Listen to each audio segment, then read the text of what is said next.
बड़ी मुश्किल से कैसे कैसे जैसे तैसे करके, चाहे मशीनों के साथ खेला करके 77 पे आए।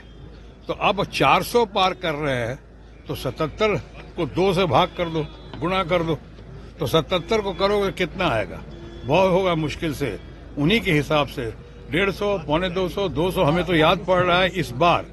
अभी फिलहाल ज्यादा नहीं कहना चाहिए, लेकिन मुझे इस बार लग रहा है भारत का जो चुनाव हो रहा है वो मुझे कुछ 2004 का, जब उस वक्त मैं भी था भारतीय जनता पार्टी में और हमारे फादर फिगर भारत के भूतपूर्व प्रधानमंत्री अटल बिहारी वाजपेयी जी थे, और उस वक्त इंडिया शाइनिंग का नारा हुआ था और क्या क्या बातें नहीं हुई थी, और उस वक्त हम लोग देखते रह गए। और 2004 में आपको पता है कि कैसे प्रधानमंत्री मनमोहन सिंह जी प्रधानमंत्री बने और 10 साल तक रहे भी।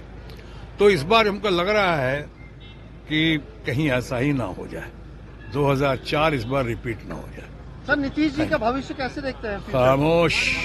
चलो नहीं, इस पे क्या कहना है, जब अनाउंसमेंट हो ही गया है। अभी कुछ मामले लंबित हैं सुप्रीम कोर्ट में, वो अलग इश्यू है। अभी ये है कि इलेक्शन अनाउंस हो गया है और इन लोगों ने कर दिया है। मैं समझता हूँ लोगों ने स्वीकृति की है उसमें, जिसको जो कहना है कि गर्मी का कहना है, कि फेस्टिवल का कहना है, कि कोई धार्मिक पर्व का कहना है, वो सब तो जाएगा इनके पास। लेकिन ये भी कितना चैलेंजिंग होगा सर?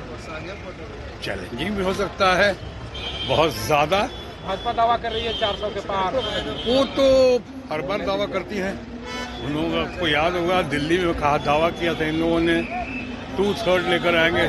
2/3 तो नहीं आई थी, लेकिन 2-3 सीटें आ गई थी। उसी तरह कहा 400 पार। अभी बंगाल में कहा था अब की बार 200 पार कहा था, तो बड़ी मुश्किल से जैसे तैसे कैसे करके 77 आया था उनको, तो 400 पार कह रहे हैं। तो उसी औसत से अगर चलें तो 77 + 2 कितना हुआ?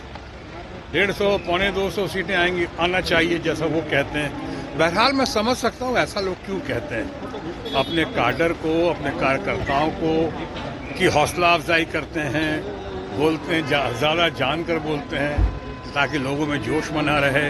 ये कोई राजनीतिक बयान नहीं होता है, ये सिर्फ बयान होता है अपने कार्यकर्ताओं के लिए, अपनी पार्टी के लिए और लोगों को सुनाने के लिए। सर, जिस तरीके से इलेक्शन कमिश्नर ने आज कहा कि हेट स्पीच पे नजर रखी जाएगी, और हम सब जानते हैं कि हेट स्पीच किस तरह से आता है।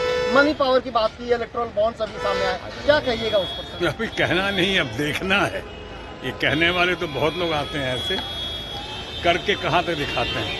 इतना जरूर बताऊंगा कि नए इलेक्शन कमिश्नर आते हैं कई बार, और जब उनके ऊपर बहुत सारे प्रश्न, सवालिया निशान खड़े होते हैं, तो फिर कोई ऐसी बातें भी कहते हैं कई बार, ताकि उससे ध्यान अलग हटे, ध्यान बढ़ जाए।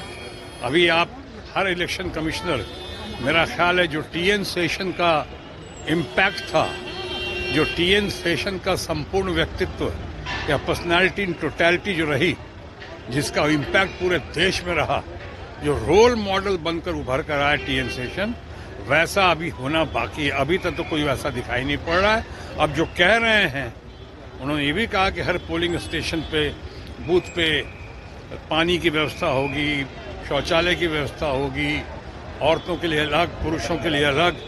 अभी कहना तो अच्छा लगता है, सुनने में बहुत अच्छा लगता है, हो तो बहुत अच्छा है, लेकिन होगा और कहाँ तक होगा ये देखना बाकी है। बंगाल में सर कैसा चैलेंज रहेगा? ममता जी का जिस तरीके से बीजेपी कह रही है कि संदेश खाली का असर होगा, कई और इश्यूज हैं, CAA का असर होगा बंगाल में। देखिए, जो लोग इलेक्ट्रल बॉन्ड की वजह से सवालिया निशान में खड़े हैं, वो ध्यान भटकाने के लिए ये सब बातें ना करें। संदेश खाली में क्या होगा?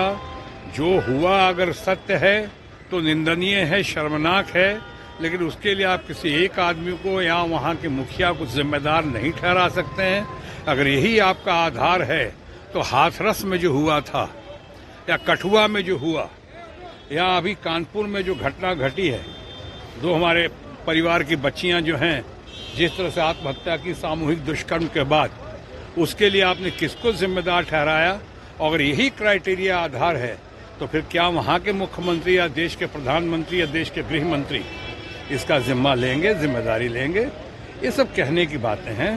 बंगाल में ममता जी को कोई चैलेंज नहीं है। हाँ, ये बात और है कि बंगाल की ममता जी से आज पूरे देश की राजनीतिक व्यवस्था को चैलेंज मिल रहा है। सर, कविता को जिस तरीके से कल ईडी ने अरेस्ट किया है, टीआरएस की नेता, कैसे देखते हैं इस जगह? अरे भाई, मैं उसके बारे में पूरी जानकारी नहीं रख रहा हूँ अब तो, लेकिन इतना जरूर कह सकता हूँ, जिस तरह से ईडी चाहे जिस तरह से हमारे मित्र हैं सीबीआई के, चाहे इनकम टैक्स के, या जितने फ्रेंड्स हैं सरकारी एजेंसीज के, वो जिस तरह दबाव में आदेश अनुसार काम कर रहे हैं, आपने देखा होगा कि अब तो लोगों को पता चल गया है कि 96%, 96% से ज्यादा केसेस अगर हैं तो सिर्फ अपोजिशन के नेताओं पे हैं, और जो बाकी लोग हैं वो तो या तो भारतीय जनता पार्टी में जाके या भारतीय जनता पार्टी में शामिल होकर वॉशिंग मशीन से धुल चुके हैं। तो ये कोई नई बात तो है नहीं। अब चुनाव जो है, भारत की जनता, देश की जनता इसका बखूबी जवाब दे देगी। सर, बिहार की राजनीति क्यों खामोश। आखिर क्यों भाग जाते हैं मैदान में आने के पहले? दुश्मन को कैसे खामोश 400 पार कहने वालों को किस तरह खामोश करेंगे? अरे कह चुके हैं, अभी तो देश की जनता ही कर देगी उनको। बिहार में भी सियासी उलट खूब हो रहे हैं और कई दल के लोग नाराज चल रहे हैं। दिल्ली में सारी बातें तो एक साथ नहीं होती। तारीखों का जो ऐलान हुआ है, किस तरीके से तैयारी, अब चूंकि जंग की तैयारी है एक तरह से चुनावी जंग की, मैं समझता हूँ बहुत अच्छी तैयारी, खासकर ऑपोजिशन की तैयारी बहुत जबरदस्त है, क्योंकि ऑपोजिशन को देश की जनता का भरपूर सहयोग और साथ और आशीर्वाद मिल रहा है।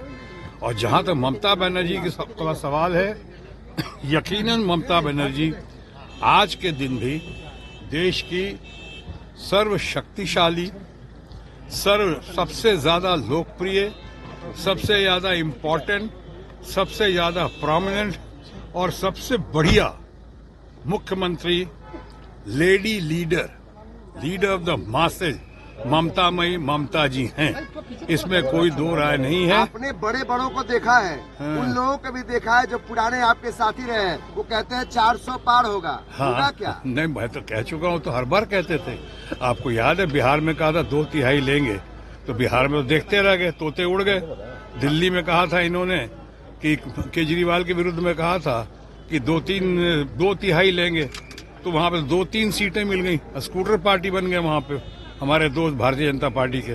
और उसके बाद इन्होंने अभी हाल में कहा था, बहुत हाल फिलहाल में, दीदी और दीदी का अपमान करने के बाद, कि अब की बार 200 पार।